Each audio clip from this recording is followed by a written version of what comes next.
Paper mill અને પેકેજિંગના યુનિટની meeting થયેલી હતી. એ લોકોનું કહેવાનું એવું થાય છે કે જે એમએસએમઈનો જે કાયદો છે તે પ્રમાણે 45 દિવસે પેમેન્ટ કરી દેવું પડે એમ. તો આની જો વાત કરીએ તો એમએસએમઈની જે કાયદાની જોગવાઈ છે તે મુજબ અમારા સિરામિકમાં મોટા ભાગના ઉદ્યોગો મીડિયમ સ્કેલમાં આવે છે. તો મીડિયમ સ્કેલમાં એમએસએમઈમાં એને ગણતા નથી, એટલે કે મીડિયમવાળાને 45 દિવસે પેમેન્ટ મળતું નથી અને એમાં એવી કંઈ જોગવાઈ પણ નથી. જો અમને સામે પેમેન્ટ મળતું ન હોય તો અમે 45 દિવસે પેમેન્ટ કઈ રીતે કરી શકીએ? આ એક મેઇન પ્રશ્ન છે અમારો. આ ઉપરાંત સ્મોલ અને માઇક્રો યુનિટ એની અંદર જો વાત કરી તો તેને 45 દિવસે પેમેન્ટ પણ આપી દેવાનું હોય છે. જ્યાં માલનું વેચાણ કર્યું હોય એની પાસેથી 45 દિવસમાં પેમેન્ટ રિકવર પણ કરવાનું હોય છે. પણ અમારા સિરામિક ઉદ્યોગની અંદર અમારો વેપાર ટ્રેડર્સ પાસે હોય છે. ટાઇલ્સના નાના વેપારીઓ પાસે અમે મટીરિયલ સેલ કરતા હોય છે. તો આ જે ટ્રેડર્સ છે એ અમને 45 દિવસે પેમેન્ટ કરતા નથી અને સામે અમારે 45 દિવસે ચૂકવણું કરવું પડે છે. તો આની અંદર અત્યારે હાલમાં જે સિરામિક ખૂબ જ મંદીનો સામનો કરી રહ્યું છે અને આ ઉપરાંત ઉપરથી આ એક જે 45 દિવસનો જે કાયદો છે એની અંદર સિરામિક અત્યારે ખૂબ જ મુશ્કેલીનો સામનો કરી રહ્યું છે. બધાએ પેકેજિંગવાળા મિત્રો સાથે મળીને જોઈન્ટ મિટિંગનું આયોજન કરેલ હતું. એનું કારણ એ હતું કે અમારે જે પેમેન્ટ રહ્યું એ બહુ જ લેટ થાય છે ને અમારા લોકોને શું છે કે કોઈ પણ વસ્તુ ક્રેડિટમાં મળતી નથી. જેવી રીતે અમે ઇમ્પોર્ટ મગવી તો એ બધું એડવાન્સ પેમેન્ટ કરવું પડે છે. કોલસો આવે છે તો એ એડવાન્સ પેમેન્ટ આવે છે. જીબી દર મહિને ભરવું પડે છે. લેબરના પગાર કરવા પડે છે. કોઈ પણ પ્રોડક્ટ અમને બાકી મળતી નથી. જેથી કરીને અમારે શું છે કે પૈસાની તકલીફના કારણે ઘણા યુનિટો બંધ થઈ ગયા પેપર ઇન્ડસ્ટ્રી. તો પછી હવે આ વસ્તુ પોસિબલ નહોતું, દિવસે ને દિવસે ઉધારી વધી રહી એના કારણે. એટલે અમે પેકેજિંગ મિત્રો સાથે મિટિંગ કરીને કીધું કે ભાઈ તમે લોકો હવે અમે તમને વધારે ક્રેડિટ આપી શકીએ એમ નથી. તમે આગળ ફેરફાર કરી ને પેમેન્ટ ઝડપથી કરાવો, નકર આવનારા ટાઈમની અંદર અમારા વધારે યુનિટ પાછા બંધ થઈ જશે. તો એ લોકોએ સાથે મળીને અમને રિસ્પોન્સ આપ્યો કે ભાઈ કાંઈ વાંધો નહીં, તમારી માંગણી બરાબર છે ને અમે તમારી સાથે સહમત છીએ. તો તમે કોઈ નિયમ બનાવો જેથી કરીને અમે તમને એ સિસ્ટમથી બધે આપણે ફોલોઅપ કરીને એકાબીજાને ખોટા ઘર્ષણ ના થાય. તો પછી અમે એ લોકોએ નિર્ણય લીધો કે ભાઈ તમારે કેશ પેમેન્ટમાં જે માલ જોશે એનું પેમેન્ટ તમારે 7 દિવસમાં કરી આપવાનું આવશે અને 45 દિવસ ઉપર પેમેન્ટ થશે તો એનો ચાર્જ અલગ લાગશે. એટલે બિલ હંમેશના માટે બાકીનું બનશે. તમે લોકો અમને જો પેમેન્ટ કરી દેશો 7 દિવસમાં તો અમે તમને ક્રેડિટ નોટ આપી દઈશું. એમાં કેવું હતું કે પેકેજિંગ મિત્રો અમને કેશમાં લેતા માલ પોતાનો, પણ પેમેન્ટ કરી શકતા નહીં, કારણ કે એ સામે માલ એ લોકો કેશમાં વેચેલો હોય તો એનું પેમેન્ટ આવતું નહીં. જેથી કારણે એ લોકોને પેમેન્ટની મુશ્કેલી પડતા આપતા નહીં. તો વધારે દિવસો 60 દિવસ 90 દિવસ કેશમાં થઈ જતા હતા. એના કારણે પછી અમે એની પાસે માંગણી કરી તો એની પાસે પેમેન્ટનું એના કારણે શું હોય કે અવરા પછી થોડુંક ઘર્ષણ રહેતું ને ભેગો બિઝનેસ કરવો એ અમારા કસ્ટમર છે, અમે એની યારે રોજ સાથે મિત્રની જેમ રહેતા હોય ને પેમેન્ટ બાબતમાં ખોટા એકાબીજાને ઘર્ષણ થાય તો એનો કોઈ મિનિંગ નથી.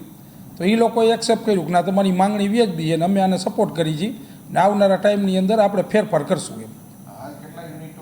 અમારે ઓલરેડી 52 પેપર મિલો ચાલુ છે ને 23 પેપર મિલો બંધ થઈ ગઈ છે. બંધ થવાનું કારણ એ મેન એ જ છે કે કારણ કે વધારે પડતું ક્રેડિટ આપવાના કારણે જેટલા રૂપિયાનો અમારા પ્લાન્ટ છે, ઇન્વેસ્ટમેન્ટ અમે પ્લાનમાં કર્યું એટલા રૂપિયા અમે અમારા ક્રેડિટમાં ચાલ્યા જતા હતા. તો ફંડિંગના ઇસ્યુના કારણે આ 23 યુનિટો બંધ થઈ ગયા છે.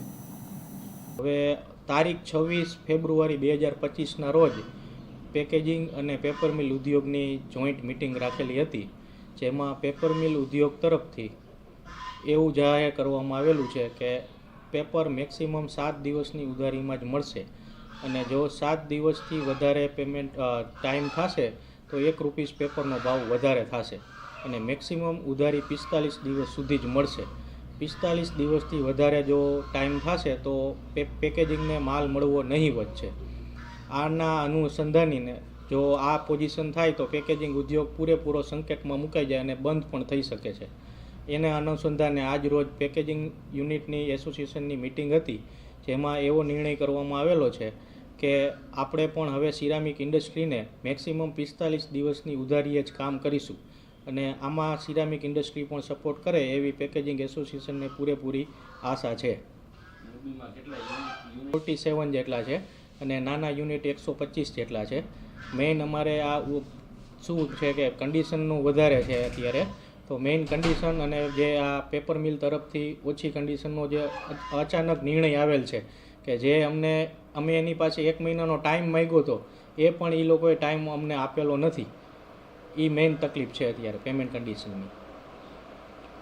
હાલ છેલ્લા લગભગ જોવા જઈએ તો 1 વર્ષ 2 વર્ષથી પેપર મિલ ઉદ્યોગની અંદર ઘણી બધી પેપર ઇન્ડસ્ટ્રીઝ બંધ થઈ ગઈ છે.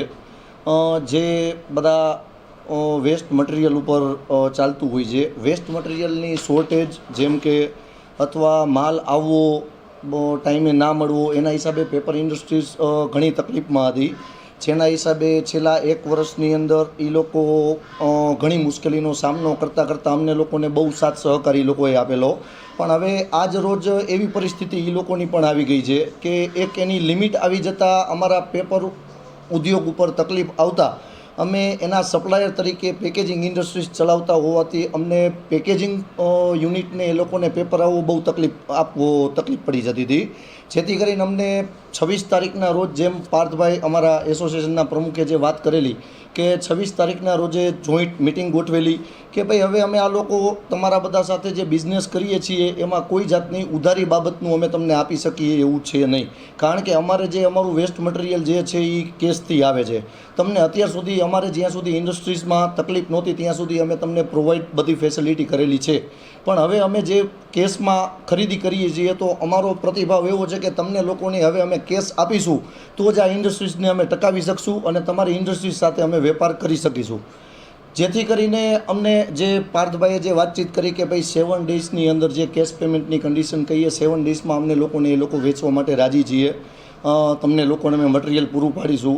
બાકી હવે જે પહેલાં જે રીતે બિઝનેસ કરતા હતા એ રીતે બિઝનેસ કરી શકે એવી પોઝિશન હવે અત્યારે પેપર ઇન્ડસ્ટ્રીઝને લગતી કે પેકેજિંગ ઉદ્યોગ જે પેપરને લગતો છે એ કોઈ રીતે ટકી શકે એવી પરિસ્થિતિ છે નહીં.